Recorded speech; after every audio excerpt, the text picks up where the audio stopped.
Friends, तो फिर से एक नए वीडियो में आपका स्वागत है। और आज हम लोग करने जा रहे हैं साइमन कमीशन। ठीक है, इससे पहले रॉलेट एक्ट, पूर्ण स्वराज, ठीक है, और गांधी जी के, जो महात्मा गांधी जी, इस सब के वीडियो अपलोड कर दिया गया है और एक प्लेलिस्ट बना दिया गया है। तो आप प्लेलिस्ट में जाइए और इन वीडियो को आप ज़रूर देखें पार्ट वाइज। और बहुत कम टाइम का वीडियो बनाया हुआ है, ठीक है। और ये सब बहुत इंपॉर्टेंट प्रश्न है, आपको ध्यान देंगे और कॉपी में हो सके तो नोट कर लें, ठीक है। या उसको एक दो बार वीडियो देख लें, आपको ज़रूर याद हो जाएगा। चलिए आते हैं हम आगे। आज हम पढ़ते हैं। और एक आवश्यक सूचना कि अगर आप चैनल पहली बार आए हैं तो आप चैनल को जरूर सब्सक्राइब कर लें, ठीक है।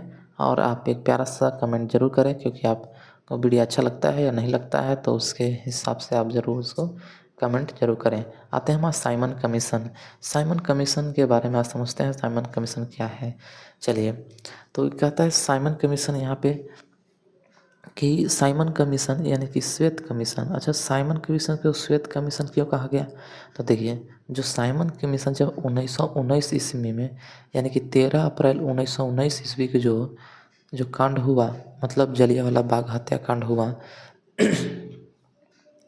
तो उसी के जांच के लिए कहा गया था कि 10 साल बाद एक रिपोर्ट आएगी और वो रिपोर्ट में सारे लिखे हुए, मतलब सब रिपोर्ट का जांच करके वो बताएगी आपको चीज़ों को। तो 10 साल आना था, तो लेकिन जब 1919 में हुआ ना, तो 10 साल कब हुआ? 1929 में। तो क्या हुआ कि अंग्रेज़ों ने क्या किया कि जल्दी में, यहाँ देखते हुए, दंगा फसाद देखते हुए, उन लोग एक साल पहले ही 1927 में गठन कर दिया और 1928 में भारत में उसको भेज दिया, ठीक है। 1927 में ना, 1927 में उन लोग गठन किया और 1928 में उन लोग भेज दिया भारत में। जब भेज दिया तो ठीक है, भेज तो दिया, लेकिन उसमें क्या हुआ ना कि भारतीय समिति उसमें कोई नहीं थे। जो समिति बना, कमीशन बना, उसमें भारतीय कोई नहीं थे, यानी सब अंग्रेज थे। अब अंग्रेज कैसे होते थे? गोरे गोरे, यानी श्वेत होते थे। इसलिए साइमन कमीशन को श्वेत कमीशन भी की दर्जा दिया गया है, ठीक है। देखिए, अब यहाँ पे इम्पोर्टेंट प्रश्न हम लोग देखते हैं। अब थोड़ा सा बेसिक तो हम समझ ही गए। चलिए, साइमन कमीशन, श्वेत कमीशन, साइमन कमीशन को किस वर्ष नियुक्त किया गया?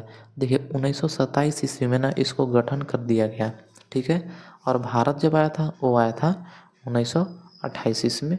चलिए आते हैं हम आगे। कह रहा कि साइमन कमीशन का गठन क्यों किया गया? तो अभी जस्ट बताएं। देखिए, भारतीय शासन अधिनियम 1919 मार्टिन चेम्सफोर्ड की समीक्षा हेतु, देखिए मतलब एक 1919 में एक अधिनियम आया था, मॉन्टेगी चेम्सफोर्ड।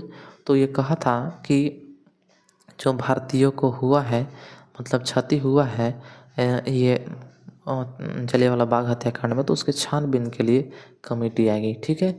तो उसी समय अंग्रेजों ने भारत शासन अधिनियम 1919 को लाया था। तो इसके अनुसार क्या हुआ कि साइमन कमीशन को गठन किया गया, ठीक है। तो आप ऐसे याद रखेंगे साइमन कमीशन का गठन क्यों किया गया। तो आप याद रखिएगा कि वो जलियांवाला बाग हत्याकांड की जांच के लिए, उसकी समीक्षा के लिए, ठीक है। चलिए आते हैं आगे। भारतीयों ने साइमन कमीशन का बहिष्कार क्यों किया था? तो क्योंकि इसमें कोई भारतीय सदस्य नहीं था। ये भी बताया ना, ये कहानी छोटा सा। क्योंकि उस इसलिए बहिष्कार किया साइमन कमीशन, यानी कि साइमन कमीशन गो बैक इसलिए, और काले झंडे इसलिए दिखाई दिए गए कि उसमें जितने अंग्रेज, मतलब भारतीय नहीं थे उस सदस्य में, उसमें सिर्फ क्या थे? अंग्रेज थे। और अंग्रेज क्या होते हैं? गोरे, मतलब वाइट वाइट होते हैं, इसलिए उनको श्वेत क्रांति कहा गया।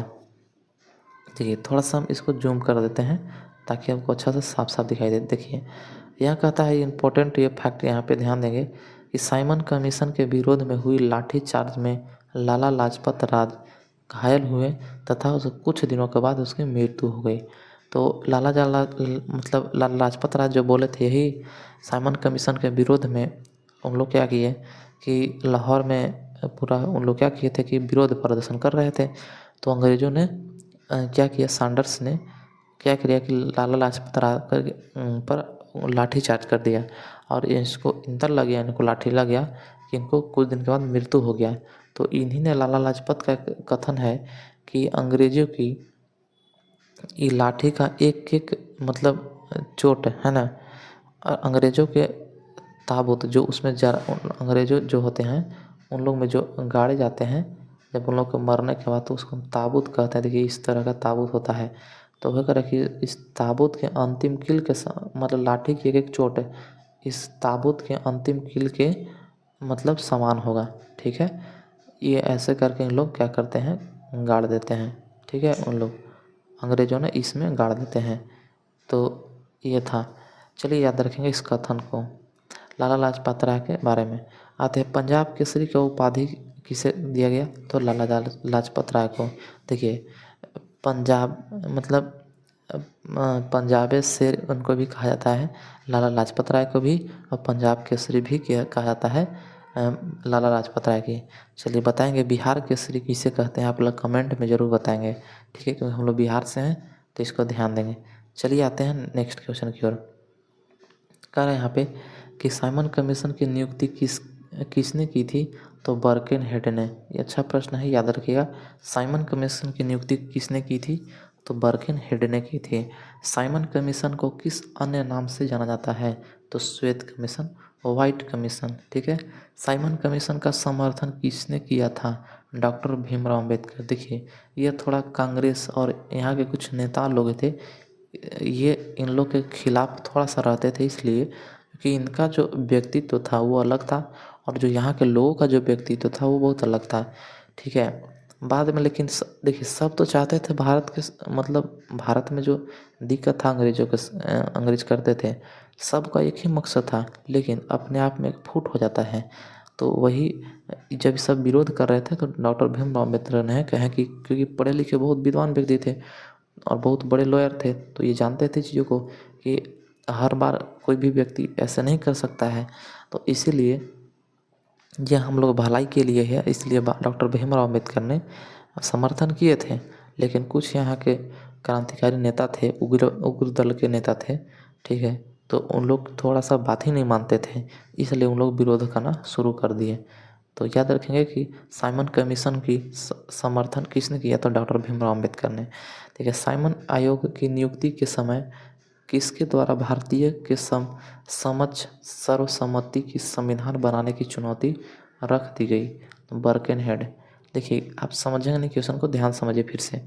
साइमन आयोग की नियुक्ति के समय किसके द्वारा भारतीयों के समक्ष सर्वसम्मति से संविधान बनाने की चुनौती रखी गई, बर्किनहेड।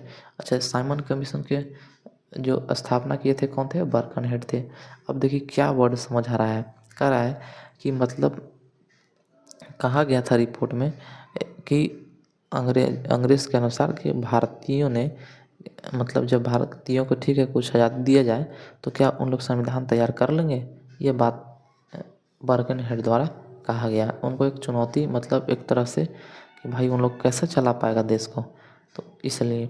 चलिए, मोतीलाल नेहरू की अध्यक्षता वाली समिति ने अगस्त 1928 ईस्वी में अपनी रिपोर्ट प्रस्तुत की। देखिए जो वहीं करके मोतीलाल नेहरू की अध्यक्षता में वाली समिति ने अगस्त 1928 में अपनी रिपोर्ट प्रस्तुत की। मोतीलाल नेहरू का जो रिपोर्ट था कौन था, नेहरू रिपोर्ट। ठीक है, कब कब मतलब रिपोर्ट प्रस्तुत की 1928 ईस्वी में, जिसे नेहरू रिपोर्ट के नाम से जाना जाता है।